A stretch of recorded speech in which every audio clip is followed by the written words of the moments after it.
Mono White Super Friends. Today, we are taking one of the daddies from the last few years in MTG, Nils Discipline Enforcer, and turning him into the commander of all of our favorite white planeswalkers. Your friends might hate us for what I'm about to show you, but I think it'll be worth it, and a pretty fun challenge. As always, this video is brought to you by the EDH Jank Center, your source for everything Commander and everything Jank, and I am your host, Jordan. Let's dive in. The price of today's deck at the time of recording came in at a total of $68.92, but that can easily be reduced if you'd like to cut some of the more expensive cards that aren't walkers. Today, I'll be highlighting 10 cards from the list that represent the spirit of the overall build, but as always, the full deck list can be found in the description. But we can't start our deck tech without going over our commander, Nils Discipline Enforcer. Nils reads as follows. Nils Discipline Enforcer, 2 and a white legendary creature human cleric from Commander 2021. At the beginning of your end step, for each player, put a +1/+1 counter on up to one target creature that player controls. Each creature with one or more counters on it can't attack you or planeswalkers you control unless its controller pays X, where X is the number of counters on that creature, and he's a 2/2. So this is a pretty clear daddy,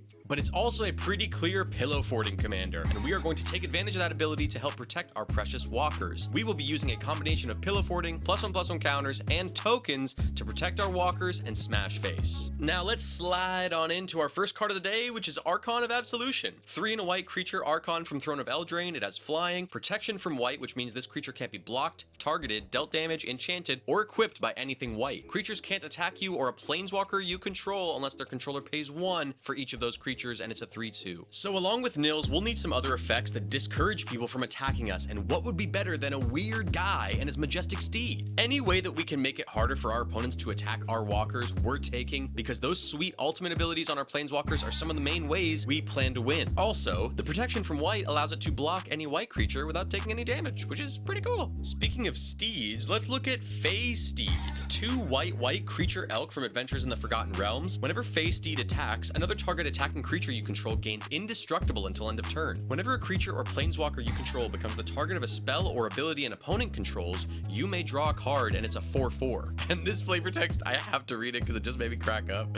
Ride into legend, brother. Listen, people are going to see Basriket and Elspeth, and they're going to want to get rid of those guys. And if they succeed, you might as well gain something from it, right? This 11-cent card allows us to draw a card whenever a planeswalker of ours becomes the target of a spell. Oh, and by the way, this ability also counts for creatures. Absolutely schmackin' card right here, and so majestic. Okay, let's move on to our third card of the day. It's Windshaper Planetar. 5 and a white creature angel from Commander Legends Battle for Baldur's Gate. It has flash, flying, and when Windshaper Planetar enters the battlefield during the declare attackers step, for each attacking creature you may reselect which player or planeswalker that creature is attacking. It can't attack its controller or its controller's planeswalkers, and it's a 4/4. I just love abilities like this in Magic the Gathering. Gives me like chaotic reigns of power vibes. Anyways, this is an incredible way to make your opponents think they're safe in attacking you or your walkers, and then immediately redirecting all that aggression at someone else. Who doesn't love betraying their friends and giving them trust issues? And it's also a flyer, which helps protect our walkers. Double protection, baby. All right, let's move on to Jeru with arms wide open.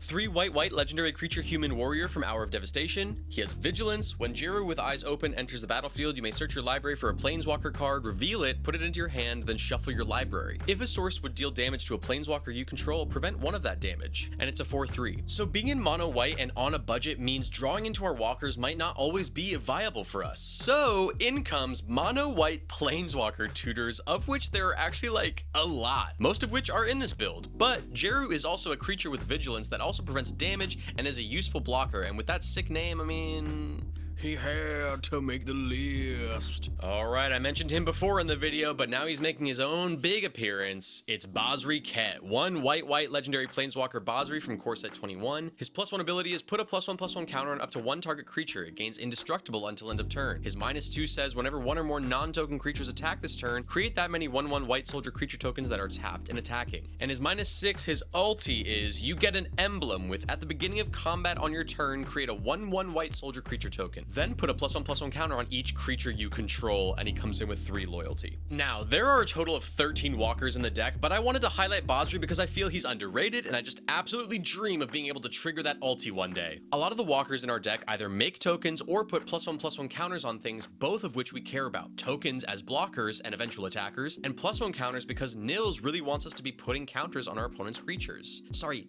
Dati really wants us to be putting counters on our opponent's creatures. Basri says we can place +1/+1 counters counters on any target creature, not just our own, which means we can be buffing up our opponent's creatures, making it harder for them to attack us, because they'll have to pay more mana. Or we can be buffing up our own creature, creating a super blocker or a beefy attacker, and that ulti, I mean, good lord. Up next, we got the Peregrine Dynamo, 3 colorless mana legendary artifact creature construct from the Brothers War Commander. Just kidding, it's the Dominaria United Commander. It has haste. You can pay 1 and tap it to copy target activated or triggered ability you control from another legendary source that's not a commander. You may choose new targets for the copy. Mana abilities can't be targeted, and it's a 1/5. This card, I'm very happy to announce, has gone down in price since it came out, and thus is an even more welcome inclusion in our build. Pretty simple tech here, guys. This just lets us copy our walker's abilities. Just more loyalty ability stuff. So yeah, that's like really sick. Coming up next on the docket is Lae'zel Vlaakith's Champion, 2 and a white legendary creature Gith Warrior from Commander Legends Battle for Baldur's Gate. If you would put 1 or more counters on a creature or planeswalker you control or on yourself, put that many +1 of each of those kinds of counters on that permanent or player instead. And it says choose a background. You can have a background as a second commander, and it's a 3/3. In the spirit of the Peregrine Dynamo, this is also a very simple tech here. Lae'zel gives our walkers more loyalty counters and thus a faster path to those amazing ultimate abilities. Alright, let's move on to another Gith creature. It's Githzerai Monk, 4 and a white creature Gith Monk from Commander Legends Battle for Baldur's Gate. It has Flash, Flying, Psychic Defense. When Githzerai Monk enters the battlefield, tap all creatures you don't control, and it's a 3/2. We'll be making a lot of tokens or beefy boys in this build, and so we need ways to clear the path for our beefy cards. This card from Baldur's Gate is such a fun way to do that, and the fact that it has Flash gives us so much utility in our game plan. Ugh, so good. Baldur's Gate had some slappers, man, for real. Alright, second to last card of the day is Jawbone Duelist, 1 and a white creature Phyrexian Soldier from Phyrexia All Will Be One. It has Double Strike and Toxic 1. Players dealt combat damage by this creature also get a poison counter, and it's a 1/1. So I mentioned before that this deck loves to make tokens or beefy boys? Well, this was one of the beefy boys I was talking about. Target this with Nils' ability every turn, and this Toxic Double Striker gets lethal fast. Now, Toxic doesn't move as fast as Infect, obviously, but this will add up very quickly if your opponents don't take care of it. And honestly, a Double Striker with a bunch of +1/+1 counters on it, regardless of having Toxic or Infect or not, is very scary. Honestly, with all the poison counter support from All Will Be One, you could probably build a decent Toxic Infect deck with Nils and just beef up guys like this. Or Skrelv. Food for thought. Anyways, guys, if you've been enjoying this content, make sure you check out the Patreon. The link is in the description below. We've got lots of cool benefits for patrons, including a patron-only Discord that is accessible to every tier of my Patreon. We are always in there talking about sets, spoilers, deck techs, and more, so if that sounds appealing to you, make sure you check out that link in the description and come and support the channel. Our last card of the day is the classic Approach of the Second Sun, 6 and a white sorcery from Amonkhet. If Approach of the Second Sun was cast from your hand and you've cast another spell named Approach of the Second Sun this game, you win the game. Otherwise, put Approach of the Second Sun into its owner's library, 7th from the top, and you gain 7 life. Now, I know this card is kind of a meme, but if all else fails and our walkers are defeated, all of our token blockers and pillow forting cards can help us buy time for this iconic, especially in my personal play group, alternate win con. Also, something important to note is that if people are trying to kill you because they know you can cast Approach of the Second Sun a second time soon, they will be sending damage at you and not the walkers that could potentially be on your battlefield that you could potentially ulti while they're focused on killing you. Just something to think about.